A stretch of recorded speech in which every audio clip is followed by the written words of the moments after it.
কচুর লতি হোক বা কচু হোক, যে কোনো কচুর আইটেমই আমার খুব ভালো লাগে। তো কচুর লতিটা আমি খুব ভালোবাসি। তো আজকে বাজার থেকেও এনেছিলাম কচুর লতি।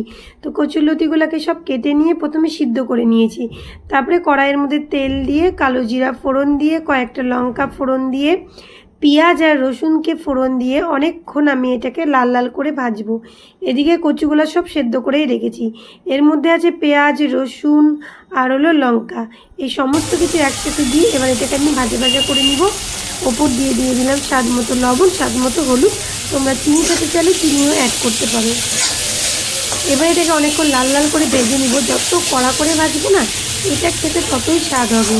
তো আমি এই পেঁয়াজটাকে একদম কড়া করে লাল লাল করে ভাজবো। এবার দেখো পেঁয়াজটা লাল লাল করে কড়া করে ভাজা হয়ে গেছে। এবার যে কচুটা আমি সিদ্ধ করে রাখছি, সেই সেদ্ধ কচুটা দিয়ে দিলাম। দিয়ে নিয়ে এটাকে অনেকক্ষণ নাড়াচাড়া করবো। আর যেহেতু আমি আগে লবণ আর হলুদ দিয়ে দিয়েছি, এখন আর আমি লবণ হলুদ দিব না, কিছুই দিব না। এখন খালি এটাকে আমি কষাবো আর নাড়াচাড়া করবো।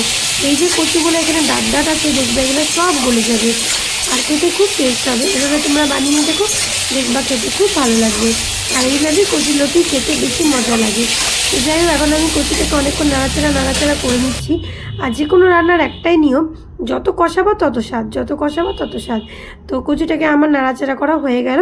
কচু প্রায় দেখো কষানোও হয়ে গেছে এবং কচু প্রায় হয়েও গেছে। একটা বাটির মধ্যে আমি নামিয়ে নিলাম। এটা দিয়ে আজকে আমাদের দুপুরের ভাত আরামে খাওয়া হয়ে যাবে। তো আজকে এইটুকুই ছিল কচুর লতির রেসিপি। ভালো লাগলে অবশ্যই লাইক কমেন্ট করে